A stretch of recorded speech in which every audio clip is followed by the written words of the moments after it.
Will I ever know rest?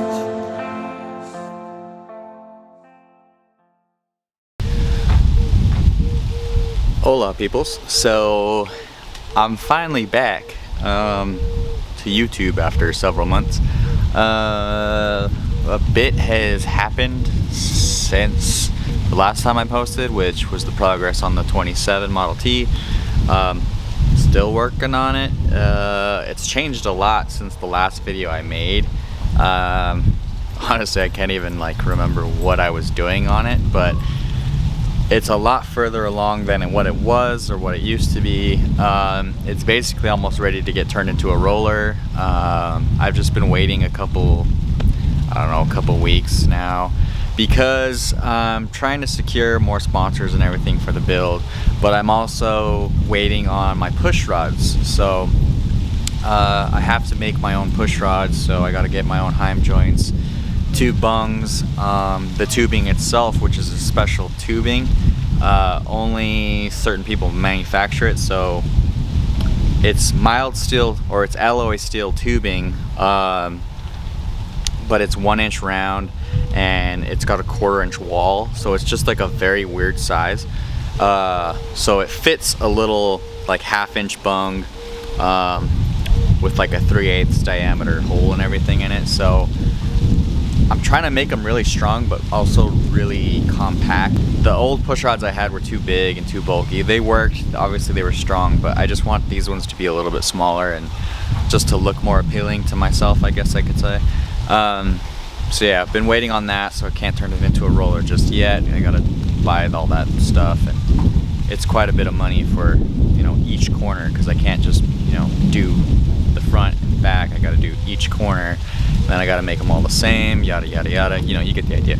But anyways, so one of the things that held me back, and one of the reasons why I haven't posted in a while, was because I basically commissioned out the bearing housings for my push rod suspension, which was the purpose of me waiting for a little bit, was to get these housings made from somebody.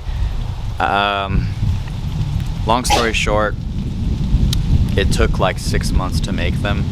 I don't know why. I'm not gonna blame anybody or whatever. It's just, it is what it is. And then I get them, and the bearings that I have, what they were supposed to be machined to, they only fit on one side. They're supposed to be 2 bearings per side, so it's literally just a little tube, like a sleeve. And so now that means that I have to go find someone else with a lathe or a machine shop or whatever, and so they can bore out the one sides that were basically screwed up. So now it's I gotta spend more time on this stuff. That's what kind of killed my motivation for the Model T. I'm still super motivated to work on it, of course, but honestly, it was just a frustrating thing. And then, like I said, we'll have update videos on the Model T and how far it's come and where it's at. I want to do that after I get it turned into a roller and have the steering and everything again. This way we can kind of reflect back and then go towards what it looks like now. But yeah, it was just a big motivation killer for a few months, and I didn't have any content to make with the Model T because I didn't know where all the suspension placements were gonna go, and just, yeah, it was just a big mess. So I'm not blaming anybody. I don't want to call anybody out because nobody deserves that in the end. It was nobody's fault, so it is what it is. We'll just keep moving forward and building stuff. So a little bump in the road, but we'll be all right. And within the few months that I was off the channel and kind of just messing with stuff, so Eliong's, my buddy Leo, the guy that he's a really good friend at this point, but we went to SEMA 2021 with the white Time Attack GS 300. So I was thankful to be with him on that trip and kind of get all the experience and the interaction with everybody and the reactions and everything. So we're still gonna do some work to that car once it's back in his possession, so I'll have some videos on that as well. Leo basically is starting another SEMA build, which is gonna involve a GS300 again, but this is gonna be just some sort of weird like OEM plus kind of thing. Like the manufacturer did this build, but he's gonna kind of take it to the next level. I'm gonna help on the fab side of things with it, but more or less Sendcutsend type stuff where I can just CAD everything, print it, and ship it off to him. So that's gonna be nice. Hopefully maybe I can fly there and do some like in-person type stuff and help him, you know, do what needs to be done. And the whole idea of that is he bought a 2008 BMW 535 Xi Touring, so the station wagon. The reason why he bought the station wagon was because he's gonna turn his Lexus GS into a station wagon. So we cut the roof off the station wagon, and he's going to then graft it and mold it and bodywork it into the GS. And he's obviously gonna have to create a few things himself to kind of make it look and flow right, but that's basically what has been going on these past few months. So he got the car from Copart. It's a salvaged car. It's running and driving. Thankfully there's no body damage, which is actually phenomenal considering Copart, you know. So he bought the car. He had to go pick it up in Pennsylvania. He then brought it back to Minnesota where he's at, and he says, hey, let's cut the roof off this thing and I'll give you the rest of the car. So we're talking BMW, a 2008 5 Series with all-wheel drive and the twin turbo N54 inline 6. So and then of course it's a luxury car, so it's got, you know, all the fancies and whatever. It's got like air ride suspension in the rear. Well, anyways, he was like, you know, let's cut the roof off, you can take the rest and do something with it. And I was thinking to myself, like, just a week ago, well, I kind of discussed it a while back with a buddy of mine, Eddie. So he was like, can you build me a tube chassis for my 28 Model A? I think it's a 28. But can you build me a tube chassis for this thing, and in trade I will give you a 1958 Chevy Bel Air. And I was thinking about it and I was like, I don't really like doing trade deals, right? Like trade deals suck, like money's obviously better. But then I reflected on that, and then it was just like, they all kind of like came together, where it was like BMW 58 Bel Air. Oh my god! Wow! Put them together, and I have a running, driving BMW Frankenstein Chevy thing, right? So I started doing some research before I even said yes.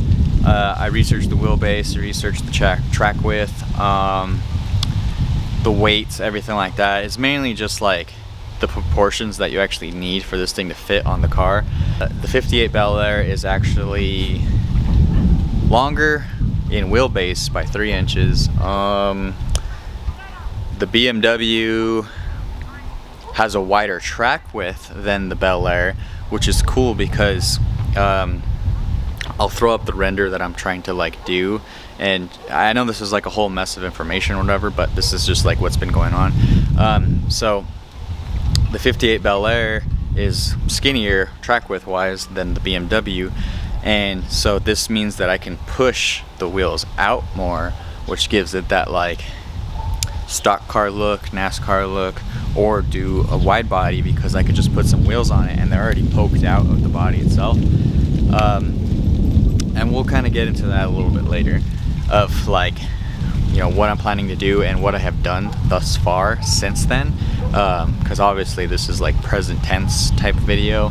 Like, I've already done this stuff, I've just kind of got to go back and show you or whatever, just kind of do like a walk around. But yeah, so I was like, okay, let's do that.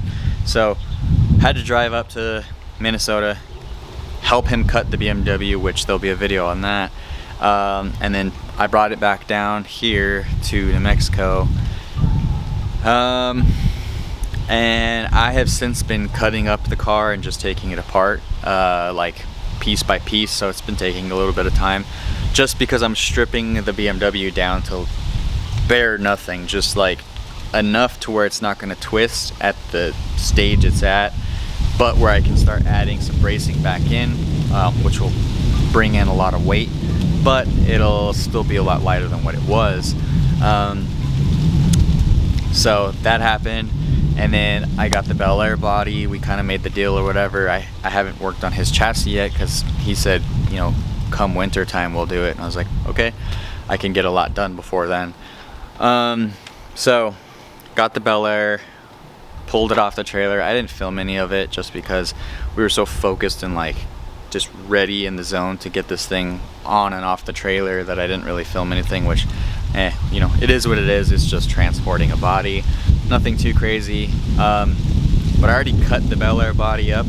It's not as far as I can go, but I mean, it's missing the floors, it's missing the dash, it's missing the trunk pan. The doors are off, like all the glass is out, like basically everything to make this thing just a skin so I can put it on. And it's not the best body that I've had. I would say that this thing is probably worse than the Edsel, just how much rot is in this thing. So there's going to be quite a few panels to replace here and there, but nothing too major. It'll need a little bit of surgery before I can actually weld it to the BMW itself. Finally got my parts for the 27, got the Bel Air, and trust me, like, I know I don't need another project on my hands, but it was just like, if you help me out, this is basically 2 free cars. Like, you don't have to do anything. It's not really much money.